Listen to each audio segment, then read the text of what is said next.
My name is Maya Henderson, and I'm 28 years old. 2 months ago, I gave birth to my first child, a boy, with my husband Ethan. Everyone says motherhood changes you, but no one warned me how much it would make me look backward. The first night home from the hospital, Ethan fell asleep holding our baby. I sat beside them, watching the tiny rise and fall of our son's chest, and thought this is what love should feel like: safe, certain, simple. I didn't know that a single Facebook post would ruin that peace. We had shared a few photos, Ethan grinning, our son wrapped in a blue blanket, the caption, "Welcome to the world, little one." I didn't think twice. We were proud parents like anyone else. But what I didn't realize was that someone in my extended family would take those photos and send them to the last person I ever wanted to hear from again, my father. I hadn't spoken to him in 10 years, and yet seeing those photos brought him back from the dead, at least the version of him I'd buried long ago. When people ask about my dad, I never know what to say. It's not that he was cruel or abusive, he was selective. He chose where to put his love, and most of the time that place wasn't me. Back when I was 17, I thought we were fine. I'd just graduated high school. I wasn't the top of my class, but I worked hard. I had plans, college applications, scholarship essays, dreams that felt possible. I wasn't asking for a miracle, just a chance. My dad was comfortable financially. He ran his own small construction company, drove a new truck every couple of years, and liked to remind everyone how he built his life from scratch. So naturally, I assumed he'd help me with tuition, not pay for everything just a bit. Then one evening, sitting in the living room, I brought it up casually. "Dad, can we talk about college? I've been accepted to 3 schools already." He didn't even look up from the newspaper. "You should look into scholarships, Maya. I'm not paying your tuition." At first, I thought I'd misheard. "Wait, what?" He turned the page completely calm. "You'll figure it out. You're smart." "But," my throat tightened, "you're helping Peter, aren't you?" That got his attention. He lowered the paper, exhaled slowly, like he'd been waiting for this. "Yes, I am. Peter's family can't afford it. His parents are drowning in debt with that cafe. He needs the help. And I don't," my voice cracked. "I'm your daughter." He didn't answer right away, just rubbed his temples like I was exhausting him. "Peter's like your brother. You should be proud. I'm helping him." The words fell heavy between us. I stared at him, searching for some sign that he understood what he was saying, that I wasn't jealous, just hurt. But his expression stayed cold, detached. "Why him and not me?" I asked quietly. "Is it because Mom's not here to argue for me?" That hit a nerve. His jaw clenched. "Watch your tone." "Why should I snapped. "You've made it clear who you care about." His next words changed everything. "If that's how you feel, maybe it's time you find somewhere else to stay." I thought he was bluffing. He wasn't. That night, I packed what I could fit into one duffel bag. It wasn't much: a few clothes, my laptop, some notebooks. The house was silent, except for the ticking clock and my father's footsteps in the hallway. He stood at the doorway as I zipped the bag. "You'll regret this," he said. I lifted my head, my voice shaking. "No, you will." For a second, something flickered in his eyes, guilt maybe. But then it was gone. When I walked out, the air was heavy and still.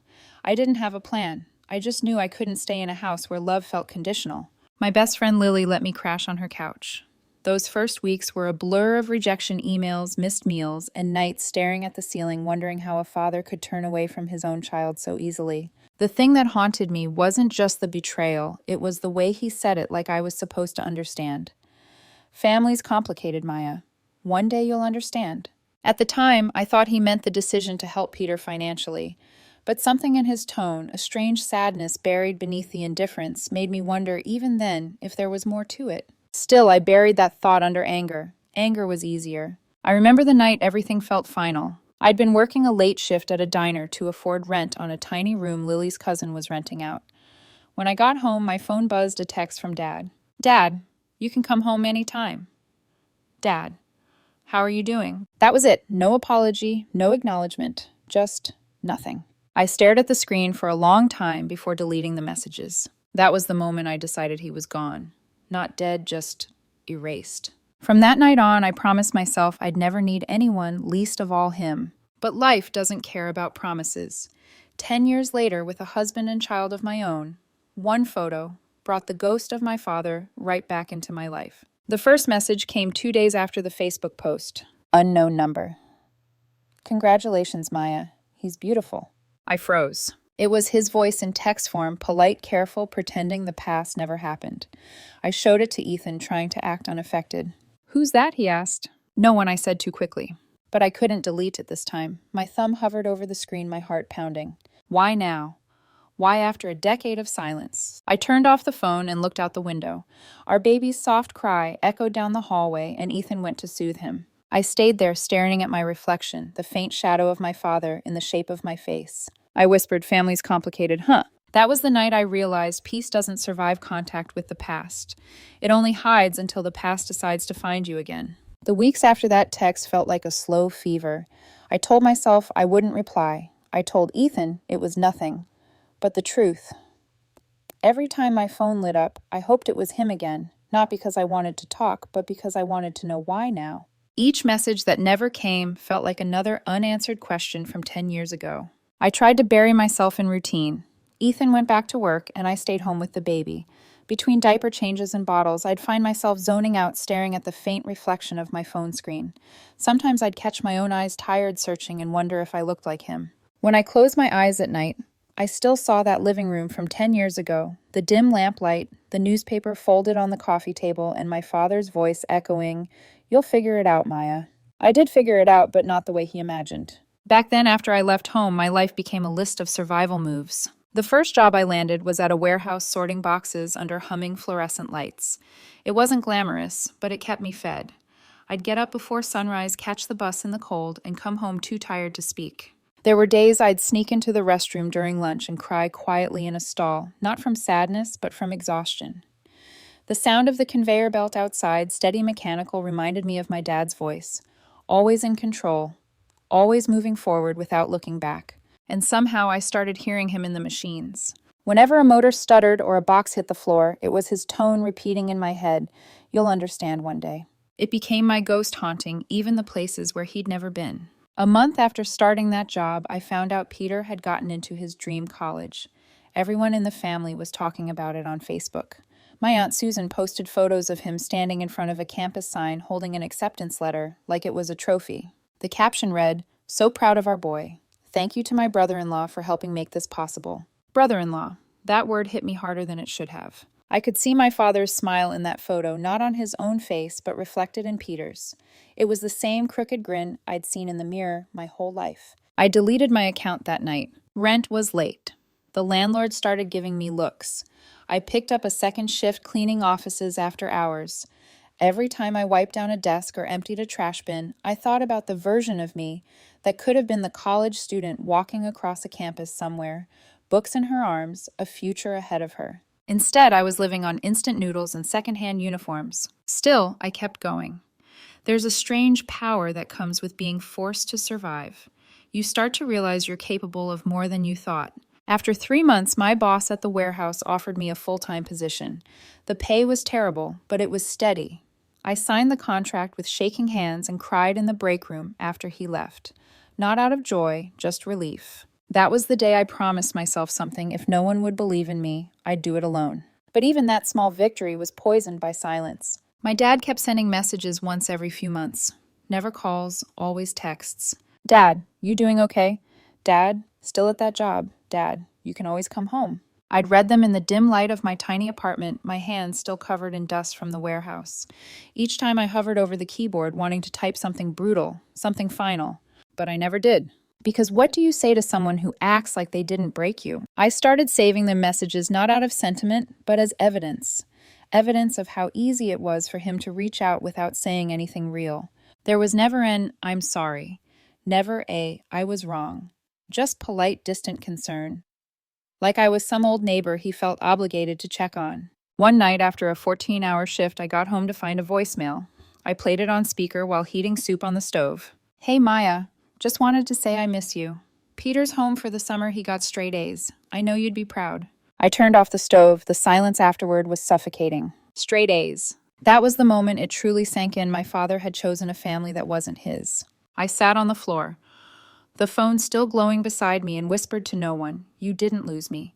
You gave me away." From that night on, I stopped checking for his messages altogether. I worked, I slept, I repeated. And eventually, the noise in my head faded into something quieter, not forgiveness, but numbness. Years later, when life began to soften, when Ethan came into the picture, I thought I'd buried the past for good. But after our son was born and that first text appeared on my screen again, all those buried voices returned. The same heartbeat of the machines, the same echo of that night. The difference was, now I wasn't a helpless girl packing her things. I was a mother. And this time, if my father wanted back into my life, he'd have to face the woman he created, the one who learned to live without him. The first time I met Ethan, I wasn't looking for anyone. I'd already built a quiet, stubborn life around not needing help from anyone. By then, I'd been promoted to a logistics coordinator at the same warehouse where I used to drag pallets across the floor. I was proud of that. I had my own small apartment, paid my bills on time, and even started a savings account. Love wasn't part of the plan. But life has this cruel sense of irony. It gives you comfort right when you've convinced yourself you don't need it. It happened on a Tuesday during a staff meeting I was too tired to care about. Ethan was the new systems analyst brought in to optimize workflow. Everyone hated him before he even spoke. But then he started talking soft voice, awkward smile sleeves rolled halfway up, and I remember thinking, he doesn't belong here. He caught me watching him and grinned that easy kind of grin people have when they're not afraid of the world. After the meeting, he approached me by the vending machine. Coffee or soda, he asked. Neither, I said. They both taste like disappointment. He laughed a real laugh, not the polite kind people give when they don't know you. Then what keeps you going? Paychecks, I said flatly. But he kept showing up by the coffee machine by my desk in the lunchroom with his sad homemade sandwiches. He didn't push, he just listened. And little by little, my walls cracked. I told him about my mom, how she left when I was a baby. About my dad, how he pretended that made him a hero. About Peter, the golden cousin, who got everything I didn't. He didn't pity me. He didn't interrupt. He just nodded and said, "That must have hurt." It was such a simple thing to say, but it broke me. Because for years, no one had ever said it out loud. We started spending weekends together, hiking trails, cooking, badly laughing until midnight. And for the first time, I felt something I hadn't felt in years, calm. One night, while we were washing dishes, he looked at me and said, "You don't have to fight everything you know. Not everyone's trying to hurt you." I wanted to believe him. By the time Ethan proposed, we'd already built a life that felt real. Not perfect, not dramatic, just solid. He didn't get down on one knee in a restaurant. He asked me in our kitchen while the oven timer beeped. "Maya," he said, holding a flour-covered ring box. "You want to make this official?" I laughed so hard I nearly dropped the spoon. That's the most romantic thing anyone's ever said to me. We married 3 months later in a small garden outside the city. I wore a plain white dress I found on sale, and he wore a suit that didn't quite fit his shoulders. It rained that morning, soft, slow drops that made the air smell like fresh soil. As I walked down the aisle, I scanned the faces. No father, no family from my side. Just Lily, a few coworkers, and Ethan waiting for me at the end, his eyes red from trying not to cry. And in that moment, I didn't feel abandoned. I felt free. Still, as the officiant pronounced us husband and wife, a strange thought whispered in the back of my mind. Would he have come if I'd invited him? I pushed it away. I didn't need him there, or so I told myself. Married life didn't fix everything, but it healed more than I expected. Ethan never made me feel small for my past. He celebrated the tiny victories, a good work review, a repaired toaster, a quiet Sunday morning. He'd say, "You realize you smile more now." And I'd answer, "That's your fault." But sometimes when things were too quiet, when the house was dim and the only sound was the fridge humming, I'd catch myself staring at the phone on the counter, the same phone that had once held my father's empty messages. There were nights I almost texted him I got married. But I never hit send, because every version of that message ended the same way in my head, no reply. Then, about 2 years into our marriage, Ethan asked me a question I wasn't ready for. We were sitting on the couch after dinner. He had his arm around me, and the TV was playing some rerun neither of us was really watching. "Maya," he said quietly, "do you ever think your dad had a reason?" I froze. He continued carefully, I'm not saying he was right, but maybe there's something you don't know." The room felt smaller, the air heavier. I forced a smile. "Some reasons don't matter." He nodded, sensing he'd touched something raw. "Okay." But his words lingered. What if there was a reason? What if he hadn't just chosen Peter out of pity? What if it was something else, something worse? That night, long after Ethan had fallen asleep, I sat in the dark, staring at our wedding photo on the dresser. My father wasn't there, neither was my aunt. But in Peter's smile, I suddenly saw something that made my stomach twist, the same tilt of the chin, the same hazel eyes as my dad. I shook it off. It was late. My mind was tired. Still, that image wouldn't leave me. When I found out I was pregnant, Ethan cried before I did. He knelt beside me, hands trembling, repeating, "We're going to be parents." I thought about my father that night, how he must have felt when he first held me, whether he ever imagined he'd lose me the way he did. For 9 months, I carried both my child and my silence. I told myself that becoming a mother meant starting fresh, that I could love my child differently without the shadow of the past. But the moment our son was born, when I looked into his tiny eyes, I felt something sharp underneath the joy. A realization, this is what my father threw away. This is what he chose to lose. When I posted that first baby photo on Facebook, the one that reached him, I didn't expect anything. I didn't even think about him. But now I see it for what it was. Not pride, not innocence. It was a flare shot into the sky, a signal I didn't know I was sending. And he saw it. He always sees me when it's too late. The call came 3 days after the photo went up. It was a Sunday afternoon. Ethan was in the kitchen, trying to rock our son back to sleep. I was folding laundry in the living room when my phone buzzed. Unknown number.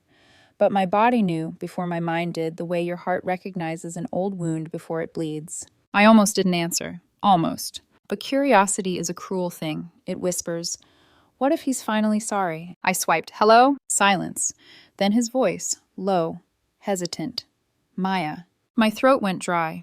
I hadn't heard that voice in 10 years, but it was the same calm, commanding, familiar enough to make me hate myself for missing it. He cleared his throat. I saw the pictures. Your baby. He's beautiful." I stared at the folded blanket in my hands, every nerve in my body tightening. "How did you get my number?" "Your aunt. She still talks to me sometimes." "Of course. Aunt Susan. The one person who never chose sides because she never had to. My father was practically part of her family anyway." I took a slow breath. "Why are you calling?" "I just wanted to hear your voice. It's been so long." "You had 10 years," I said sharply. "You didn't use them." He sighed, that heavy, self-pitying kind of sigh I remembered too well. "I made mistakes. I know that." "Mistakes?" I laughed bitterly. "You abandoned me, Dad. You paid for Peter's future and told me to sleep on a stranger's couch." He didn't argue. That almost made it worse. The silence between us thickened until I could hear my own pulse. Then he said quietly, "I'm proud of you, Maya." My vision blurred. "Proud," I repeated. "Now you're proud." "You weren't there for anything. You didn't see what it took to get here." "I know," he whispered. "I think about it every day." "Do you?" I snapped. "Then tell me why. Why him and not me? What did Peter have that I didn't?" He hesitated. "You don't understand. Peter's family." "Don't you dare," I cut him off. "Don't give me that same story again. You helped him because you wanted to. You looked at me and decided I wasn't worth the effort." He exhaled shakily. "It wasn't like that." "Then tell me what it was like," I said. "Tell me what I missed all these years." There was another long pause. I could hear him breathing steady, almost rehearsed. "Family's complicated," he said finally. "You know that." My hand clenched around the phone. "Don't use that line on me again." The air felt electric, one of those moments where anger isn't loud, but sharp like glass under skin. Something inside me snapped. I didn't plan to say it, but the words came out anyway. "Maybe Peter's more your kid than I ever was. Maybe Aunt Susan was more than just your sister-in-law." The silence that followed wasn't normal silence. It was heavy, suffocating, full of something unsaid. When he finally spoke, his voice was thin. "Maya, what are you talking about?" I froze. I expected yelling denial, outrage, but what I heard instead was confusion or fear. I bit my lip. "You heard me." I don't know why you'd think that," he said, stammering slightly. "That's not true." But there was something in his tone, a tremor, a crack, that made my stomach twist. "Isn't it?" I whispered. "You've spent your whole life treating Peter like your favorite. Maybe there's a reason." "Maya," he said, firmer now. "That's enough. I loved your mother. I would never." He stopped abruptly, like he caught himself. "Would never," what I pressed. "Nothing. Just silence." And that silence told me everything. I laughed quietly, bitterly. "You don't even realize what you're admitting, do you?" "You're wrong," he said, his voice shaking now. "You've been angry for so long you can't see straight." I almost wanted to believe him. Almost. But the way he faltered, that single moment of panic, it planted something in me that wouldn't die. I swallowed hard. "You still haven't apologized." He sighed again. "I'm sorry you feel that way." My chest tightened. "That's not an apology. That's cowardice." "Maya." "No." My voice broke. "You made your choice a long time ago. Don't call me again unless you're ready to tell the truth." Before he could reply, I hung up. Ethan found me, sitting on the couch, staring at the wall. "Hey," he said softly, "you okay?" I nodded, though my hands were trembling. It was him. He froze. Your dad? Yeah. What did he say? Nothing that mattered. Ethan sat beside me, wrapping an arm around my shoulders. The baby stirred in the next room, and for a moment the sound grounded me. I pressed my forehead against Ethan's chest, breathing in the faint scent of soap and formula. I thought I'd feel better, I whispered, but now I just feel hollow. Then don't carry it, he murmured. He doesn't deserve that power anymore. I wanted to believe that too. But as the night deepened and the house went quiet, my mind replayed. That one strange moment, his hesitation, the confusion in his voice, the guilt that seemed to leak through the phone line. He hadn't denied it immediately. He'd paused. And sometimes silence speaks louder than confession. I didn't sleep that night. I sat by the window watching the city lights flicker in the distance, holding my son against my chest. He yawned, tiny mouth opening like a fragile flower. I whispered, "You'll never have to wonder where you belong." But even as I said it, a chill crept up my spine, the same cold that comes when truth begins to surface. Because deep down, I already knew that phone call wasn't the end of anything. It was the beginning of the unraveling. Sleep became a stranger after that call. Every night, after feeding the baby, I'd lie awake, listening to Ethan's soft breathing beside me and replay my father's voice in my head. That pause, that hesitation, it clung to me like a stain I couldn't wash out. I told myself it was nonsense that I'd lashed out in anger and scared him, but another part of me whispered the same poisonous question: what if I was right? What if I started remembering things I hadn't thought about in years. Little things, like the nights Aunt Susan used to stop by our house after dinner, always late, always alone. She'd bring some excuse: your uncle's working late, just wanted to drop off some pie, and Dad would let her in. I was around 8 or 9, then, usually half asleep on the couch. I remember the way they talked in hushed tones, the low hum of the refrigerator, the smell of his cologne, mixing with her perfume. When I'd peek from the hallway, Dad would notice and send me to bed. "Grown-up talk, Maya. Go on." He never said that about anyone else. I used to think it was harmless, two adults worried about business or family, but now those memories felt warped, like I was finally seeing the outline of something that had always been there waiting for me to notice. A few days later, I drove to my old neighborhood. I told Ethan I was running errands. I didn't tell him that I parked 2 blocks from my father's house and sat there for almost an hour, engine off, watching the curtains flutter. The house looked smaller than I remembered, its white paint flaking at the edges. Through the living room window, I saw the same armchair where he used to read the newspaper, the one where he told me, "You'll figure it out." A woman's voice floated from inside, "Aunt Susan." My stomach dropped. She was there still, after all these years. I drove away before they could see me, but my hands were shaking so badly I almost ran a red light. That night, I opened the box of old family photos I'd kept buried in the closet. Ethan was asleep. The baby monitor hummed softly. I spread the photos across the floor. In one, I was maybe 5, sitting on Dad's lap at a barbecue. Behind us, Aunt Susan stood smiling, holding baby Peter. My dad's hand rested on her shoulder. It could have been nothing. But the look on his face, it wasn't brotherly, it was something else. I kept flipping through. Every picture told the same story, Peter between them, my dad's arm around him, pride glowing in his eyes. I'd always assumed he favored Peter because of pity, because of the cafe, because Peter's parents were struggling. But what if pity was never the reason? What if it was guilt? The thought chilled me. I called my friend Lily the next morning. She was one of the few people who knew the whole story. "Maya, you sound exhausted," she said. I need you to tell me if this sounds insane," I said. "Do you remember how close my dad was with Aunt Susan?" "Sure, everyone did. They were always together when we were kids." I hesitated. "Did it ever seem too close?" She was silent for a long time, then carefully. "There were rumors. My mom mentioned something once, something about late-night visits, but nobody took it seriously. Why?" I swallowed hard. "Because I think Peter might be my dad's son." She exhaled sharply. "Maya, that's a lot to assume." "I know," I said, "but it explains everything. The favoritism, the money, the distance. It all fits." "Maya," her voice softened, "even if it's true, what would you do with that? You'd ruin every relationship in your family." I stared at the photo spread across the table.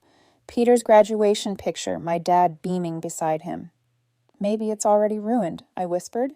I didn't tell Ethan right away. I couldn't. He'd only see it as obsession, and maybe it was. But the more I thought about it, the more everything aligned. Dad's cryptic words that night, families complicated, his overprotective behavior toward Peter, the way Aunt Susan's eyes avoided mine at every reunion. It wasn't just guilt, it was fear. And then while sorting through an old box of papers, I found something that made my chest tighten. An envelope yellowed at the corners, tucked between photo albums. No return address. Inside was a faded photograph my father holding baby Peter. The angle was intimate, almost tender, like the kind you'd only take of your own child. On the back, in my aunt's handwriting, were 3 words: "He deserves everything." I sat there for a long time, the photo trembling in my hands. If this was proof, even partial, it meant my father had lived a lie for decades. It meant my uncle had raised a son who wasn't his. It meant Peter had built his entire life on a secret no one dared to speak. And it meant I'd been punished for being born right. The cruel irony made me want to scream. But as the baby monitor crackled and my son whimpered softly in his crib, I forced myself to breathe.